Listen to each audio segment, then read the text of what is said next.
Good afternoon, everyone at Eco America. Thank you, Bob, Ashley, Jesse, and all the team at Eco America for organizing this conference today.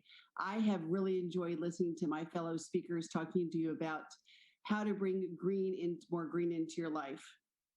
But all of us gathered here today have our own green story. So I'm going to start by sharing my green story with you, which started in 1996, which is over 25 years ago. My son's second grade teacher called me and asked me to stop in the classroom before I picked him up.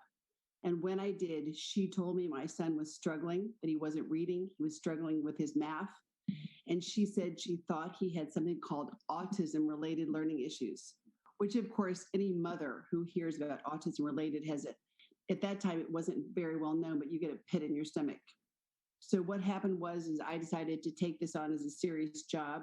I quit my job in media and advertising sales and made getting him healthy a full-time job. Luckily, I was living in Santa Monica, California, and there were a lot of great homeopathic doctors there, and I hooked up with a man by the name of Dr. Murray Clark.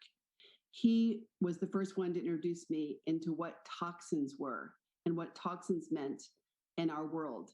So what I found out was he had about 100 times more mercury in his system than any normal child should have. So what ended up happening is we chelated him and detoxed myself, because unfortunately, the one thing I did not want to hear, which is what happened, was that I had poisoned him in my womb with some coal ash from Kentucky, probably, that had some mercury in it where I grew up, as well as eating tuna fish every day and having high silver amalgam fillings in my mouth. But the great news is, as I cleaned him up, I cleaned myself up, I had 2 more kids, and now he's having a child of his own, and my first healthy grandchild, his healthy child. So what I'd like to leave you here with today and to talk about is the most important thing that you can do in your life is to check the toxins in your world, and also to understand that it's an attitude that you need to face your world every day and to look for these things and not be complacent. So if we'll have the next slide, please. There are an incredible amount of toxins in our world. And the most important thing is to set an intention every day to understand that the intention that we go out into the world with is what is going to get us through these toxins. Next slide, please. So it's important to listen to what's going on. Listen to the news, listen to your friends, listen to what's around you to understand what's going on in your world. It's very important with everything changing in today's world to understand where the right media source is coming from, or the right information. Next slide, please. And be creative. There's a lot of ways to live. Years ago, it was very expensive to be eco-friendly, and at this point, there's a lot of good substitutions. So be creative in the way you look at your life and understand that no one has got the rule box for you. You're creating your own life every day, and how creative you can be is dependent on what kind of imagination you have. Next slide, please. And have fun. I mean, trying to live a green life is something that should be something fun and enjoyable you can get your children involved with. For example, Meatless Mondays was never a big deal at our house. And then when we found out that you saved thousands of gallons of water by not having meat every day, we chose to have meat once a week. And now most of my family is almost gone completely vegan, and we're not having meat at all. But when we do, we understand that it's important to eat as infrequently as possible. Next slide, please.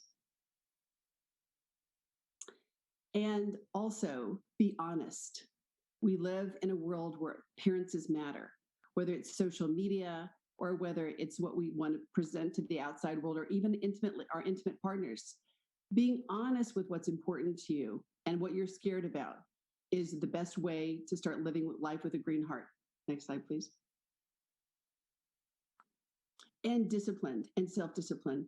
Many of you probably meditate, have regular disciplines, going to the gym, but being self-disciplined and understanding that only taking and consuming what we want in the world, not what we want, is the best way to curb our intake and consume less, because ultimately living with a green heart and living a sustainable life means to consume less. Next slide, please. and love. One of the most, or the most important ingredient in living with a green heart and living sustainable life is to really be compassionate and to love one another. We've just been through COVID, and we have all found out how valuable our family members are, how valuable our pets are, and how valuable, frankly, we are to ourselves. So loving yourself means taking care of yourself, which means getting the toxins out of your life. Next slide, please. Sometimes this means being rebellious. I may look like a grandmother, but in my heart, I'm a 1960s rebellious child that was fighting against the establishment. So I think it's really important to find the rebel inside yourself and draw a line about what you are going to put up with and what you're not going to put up with. In some cases, that means a sliding rule. In some areas, it may be more important. For me as an asthmatic, it is very important that I have clean air, which means I will not live in places that are polluted. So find the Achilles heel in your system. Find out which toxins are important to you, whether it's a gut or lungs, or whatever it is for your children or your grandchildren to be. Find that space and protect it. Make sure that you stand up for your rights. Next slide, please. Which means also you have to be brave, because sometimes living with a green heart means that you need to know that you're walking into territory where other people aren't walking, or perhaps your neighbor doesn't agree with you, or perhaps your partner or your children. So I think being brave is one of the most important things in living with a green heart, and understanding that you are who you are and that you're allowed to stand up for yourself. If anything taught us in Black Lives Matters and some of COVID other issues, it's that being brave pays off. Next slide, please. And be respectful. I think it's important to understand not everybody is coming from the same your place you are. So put on their shoes. Think about what it feels like to be in their spot, and be respectful of them and of yourself. Next slide, please. Be determined. I enjoyed the electric bike presentation earlier today. And so I would just say, be determined in everything that you're going to do. Know that you are driving your own ship, you're riding your own bike, and you're going to ride it into an eco future. So be determined about what's important to you and don't let anyone sway you. Next slide, please. And well, we've just all voted, but don't forget that voting just doesn't stop. We are constantly in election cycles, so be conscious of who your elected officials are, and make sure you vote not only with your vote for elected officials, but you're also, each time you reach for a product, you're voting with your dollar. So make sure that those products that you are buying in the store, what is important is that you are finding those products that are either sustainable, by being natural, eco-friendly, or organic. Next slide, please. I've listed 10 top tips here today, which you could take home. But just as a recap, because it's important to understand, there are over 90,000 chemicals in the market today, with 287 toxic chemicals in the bloodstreams of many newborn babies they're finding. Recently, Nicholas Kristof found that sperm is being affected dramatically, and the LA Times 3 days ago just discovered a DDT site-off. So it's really important for you to adopt this new intention, this new feeling, this new way of facing the world is more important than ever to take care of yourself and your family. So please watch your EMFs, take a break from devices as much as you can. Don't use Teflon or plastic, use glass whenever you can. Any of your personal hair care products, hair products, body products, make sure they're organic. In your home, use eco-friendly cleaners, laundry detergent, and if you can, get an air purifier, because most of us live in urban areas where there's residual dust that seeps in through the windows.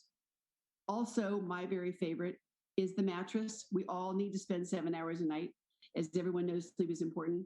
Try to get an eco-friendly mattress if it's all possible, or make sure that you actually can buy a casing if it's not possible that keeps the dust away from you so you have good night's sleep. And again, when you're going to shop for things, whether it's clothing for yourself or your family or your health products, make sure you always look for the most sustainable ones and support those companies with good ESG ratings. I would like to thank you today for the privilege to be able to talk to you. I'm developing a 10-step curriculum that's going to come out in January of 2022. So I invite you to come to our site, Living with a Green Heart, and sign up for this new curriculum that's starting in January.